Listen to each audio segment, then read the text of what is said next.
Thank you, Tim. My topic in the morning is fixing refractive surprises. These are my financial disclosures. None of them have any relevance to today's talk. I've always found that whenever you prescribe a pair of spectacles, it leads to unhappiness. Whether it's a 10-year-old getting his first pair of glasses for a simple myopia of -1 diopter, or a 42-year-old getting his first pair of presbyopic glasses, or a 60-year-old who received what you heard just now, a simple PMMA lens, and he's prescribed glasses for reading. Very often you come across this patient saying that I thought after this procedure I do not need glasses. So spectacle prescription essentially translates to unhappiness. And we as surgeons of the third millennium owe it to our patients to find reliable ways of getting rid of these external optical crutches. Definitely for distance, maybe for near and intermediate if you are into multifocal lenses. It's not just the ethics of the issue, or not we owe it to our patients. It has also been well documented that the IOL power calculation represents the single most important malpractice risk to a practicing ophthalmologist.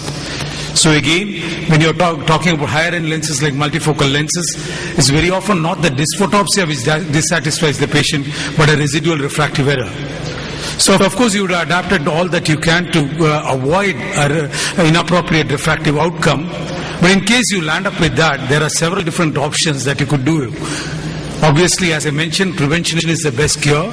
So doing an accurate biometry, analyzing what are the requirements of the patients, and maybe titrating the power that you put in the other eye is extremely important. And if it is a small power, it's a requirement for presbyopic glasses. Obviously, you won't do anything more than just prescribing glasses. So what I am going to deal with in the next 10 minutes or so is several different other options that we are constantly practicing so as to enhance the outcomes of cataract surgery that it has been initially done. Limbal relaxing incision, this is a fairly old video I am showing, simply because this is something that I have given up for almost 6-7 years now.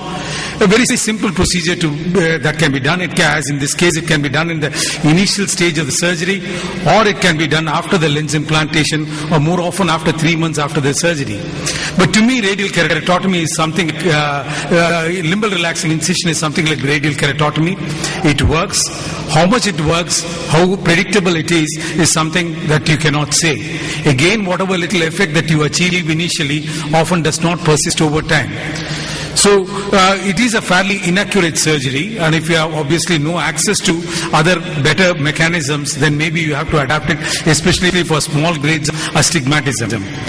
But what I practice today more often is not this, but bioptics. But there is another option which perhaps will bring back corneal relaxing incision. It's not really limbal relaxing incision, but corneal relaxing incision.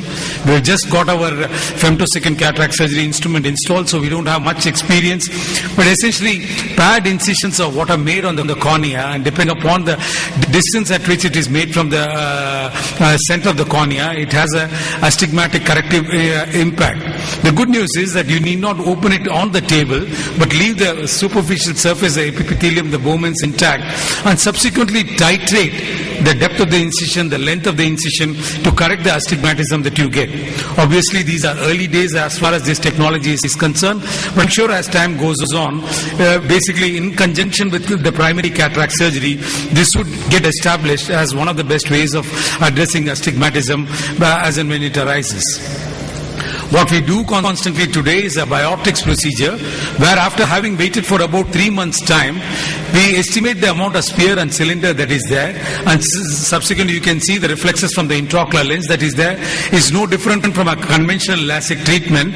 And basically these are elderly patients, so there might be a little more incidence of epithelial problems, but then these can easily be handled provided you tuned your patients for this.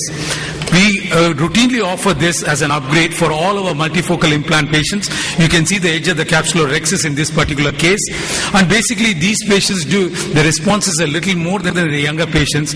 So you might have to adjust your algorithm so that you will slightly bring down the correction that you are introducing. That is, if it is a -1 diopter that you are trying to correct, you might key in about 0.87 or 0.75. So it's not just the cylinder that you can adjust with this, but it is also the spherical error that can be adequately adjusted. And I have found found the results have always been quite gratifying with this, and even this can be done just 3 months after the primary procedure once you know that there is a secure wound, and there's no other difference from what you do in a conventional LASIK. Basically, there might be a little more need for lubricants in these instances, considering the slightly more elderly age group of these patients. And once you are able to correct these refractive errors quite adequately, it's not just the need for glasses that goes away, but even some of the symptoms like dysphotopsia seems to significantly subside. It is possible to do this with the intralace also. This was a patient who had got the primary cataract surgery done elsewhere, a very young patient, so wanted the best possible, and you can see the flap being created with an intralace, though I do feel the results are quite adequate even with the conventional microkeratome. And for cost issues, if it's your own patient maybe, and if you're going to offer it free of cost, you might want to use a microkeratome to do this, but otherwise the results are comparable whether you use an femtosecond laser or a microkeratome, especially in the small subset of population. Transepithelial PRK, very often these are elderly individuals, so concerns about iatrogenic keratocystasia is quite less because the corneas are quite mature, the collagen is quite mature. But this was a patient who had just about 470 microns of corneal tissue, had about 1.25 diopters of astigmatism. Here I am doing a transepithelial PRK where I am using the excimer laser initially to shave off the epithelium and subsequently using the same laser to correct the refractive error. The surface ablation might sound to be an attractive option in these cases simply because there's no lifting up of the flap. But then these individuals, especially those who have received a premium implant or not used to any kind of discomfort, and sometimes they do not appreciate about the 3 days of irritation and discomfort this procedure entails. So routinely we lift up a flap and then go ahead and laser vision correction when we have to address a refractive surprise. But if there are corneal issues, transepithelial PRK is again a good option that you could deal with. Piggyback lenses, I'm not very much in favor of that. The next slide would show you why. Basically, this was a case which was a post-refractive surgery intraocular lens implantation had been done, and there's elsewhere, and a +6 diopter surprise was there. +6 diopters, to my mind, is not something that can be addressed with laser vision correction. As you can see, the bag is not intact. The lens seems to be completely fused. If I try to, and this surgery had been done about 6 years back, and if I try to remove this lens, I might disrupt the bag. So this was one of the instances where I decided to do a piggyback lens. There are certain nuances that you need to observe when you're putting a piggyback lens. That is, the second lens, the material should ideally be something different from the first lens. Now we have the Sulcoflex lenses available which are specifically designed for this, but the primary lens was an acrylic lens, so what I'm putting in is a silicone lens, a 3-piece silicone lens going through a 3mm incision, and you also orient the haptics of these two lenses at 90 degrees to each other. And if it is a concave posterior surface, that is again a better fit because it fits on the anterior surface. As far as the intraocular lens power calculation of the piggyback lenses are concerned, there are several different formulae that are available, but the rule of thumb is if you're trying to correct 1 diopter of myopia, it's 1 diopter that of the lens that you would correct. But if it is 4 diopters of astigmatism, is 1.5 diopters for each diopter of hyperopia. That is, for 4 diopters of hyperopia, you put in a lens of +6 diopters. Now you have the options of piggyback toric lenses, piggyback multifocal lenses, and maybe this would be a good way to go when you are trying to correct extremes of refractive error when the primary lens cannot be explanted. But the problem with this particular procedure is that sometimes you can have what's called the interlenticular opacification, called the red rock syndrome. I think it's something from Australia, this particular word, and where there is opacification between the two lenses. That's not something which can be addressed by a YAG laser, and sometimes it might entail the explantation of both the lenses along with the bag. It's a fairly difficult problem to deal with. But with some of the more modern lenses that are available, this is becoming less common. But still, I would keep this as a reserve, and in case I have a refractive exchange, and it has happened in my own patients, or if the patient presents to me early, I would rather do an IOL exchange. This was basically a patient who had presented, where a colleague of mine had done the surgery, and he had a refractive surprise of about +6 diopters. Instead of 17, the attendant read it out as plus 11, and the wrong intraocular lens had been implanted. It was an excellently done surgery, a single-piece hydrophobic acrylic lens. And whenever you have to explant these lenses, the faster you do it, the better. We are all familiar with the tackiness of especially the hydrophobic material. So before the capsule gets adherent to the lens, it's important that you remove this lens. You can see me bisecting this lens almost completely. This was the way I used to do it. I don't claim any considerable experience of explanting too many of the lenses, fortunately. But especially a hydrophobic lens and a hydrophilic lens usually cuts fairly easily. And having cut that into two bits, you can see that the lens is being brought out through the same primary incision that was initially made a week back. And subsequently, the intraocular lens at the right power can be fitted in.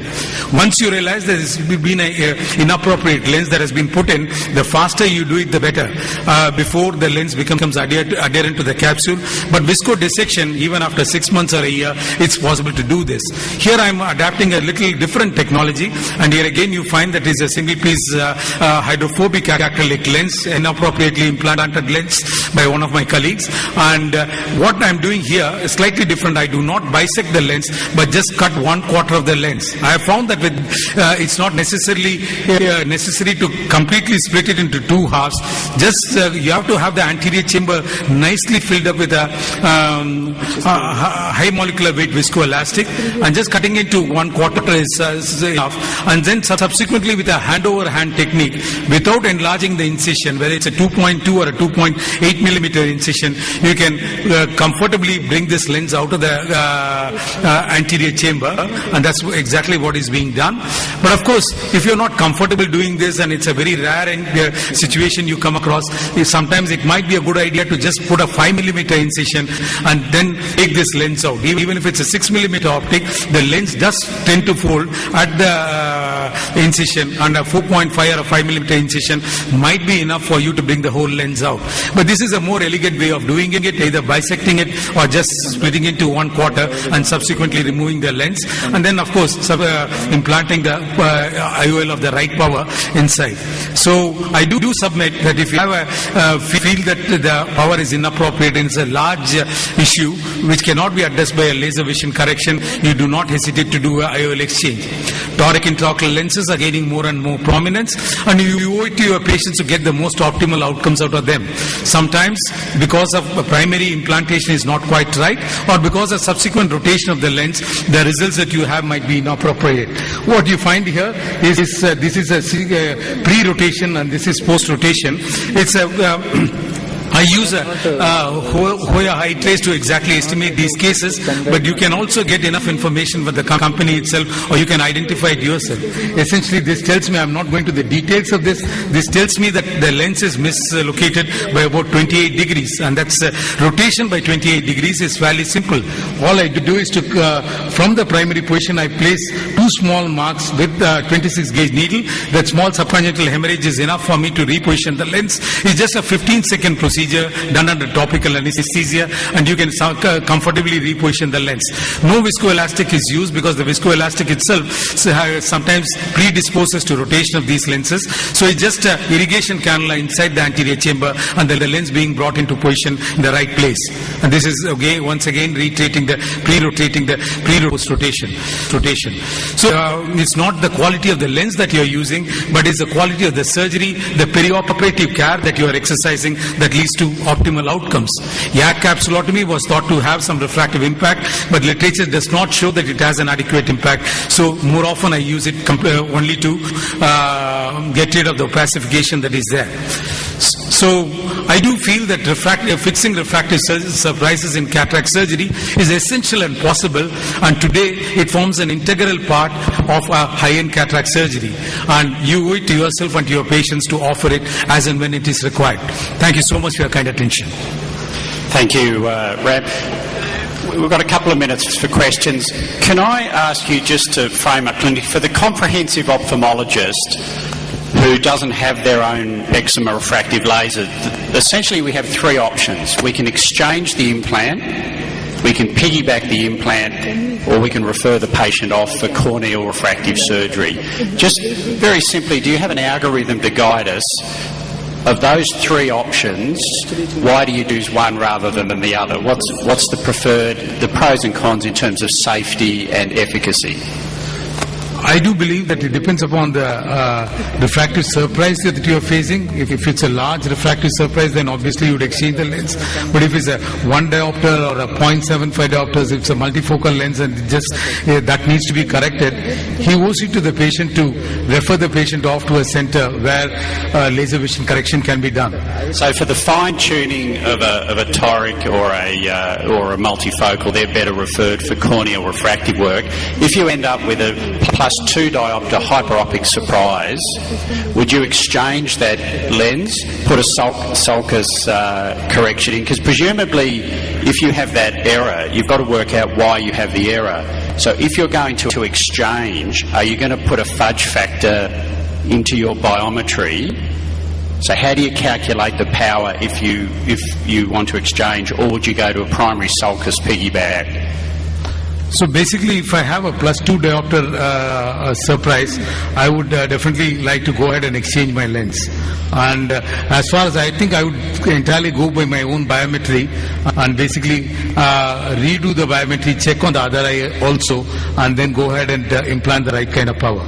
You have any take on that? Would you incorporate a fudge factor? If you review your biometry and repeat it, and it appears your keratometry, your axial length measurements, your A scans were correct with no transcription error, the difficulty as surgeons is if we then introduce the fudge factor to correct that, the one advantage if you have an anatomically appropriate eye without a very shallow chamber or posterior sinus, the beauty of putting a sulciflex or a secondary sulcus lens in is you're eliminating the fudge factor. You work off the primary refractive error. So if you're plus 2 or minus 3 refractive error, you can calculate exactly a sulcus implant to put in. It's just always concern me if we put these fudge factors in, are we more confident of getting an exact result on the exchange? I have very limited experience with sulcoflex lenses. I mean, could you tell us something about it? Have you used this secondary implantation of piggyback lenses? What about this problem of interlenticular opacification? Is it... you made the good point. You can't put two acrylics together, so if you have an acrylic lens, you can piggyback it with a silicon, and you can piggyback 2 silicons. That's quite safe. I think in general terms, if you're doing, if you have access to an eczema laser and the cornea is anatomically appropriate and they don't have a poor tear film or another problem that you might end up out of the frying pan into the fire, probably the pros and con balance would be for a controlled corneal refractive enhancement. I think if they have ocular surface problems or a larger order or you can't laser, then rather than exchange, I would put a secondary sulcus lens. These are thin, they're very nice to put in, they sit well, and you calculate exactly on the subjective refraction. So if they're minus 1.75 or plus 2.25, then there's a formula correcting either plus 150% or plus 75%, and these eyes do very nicely.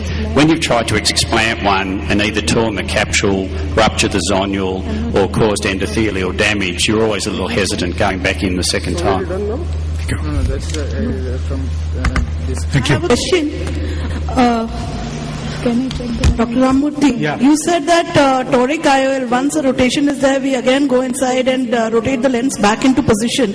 Now, what are the chances that it doesn't again get rotated, because whatever factors were existing before are still there, and we're not even using viscoelastic. We're not doing anything, just rotating it and coming out.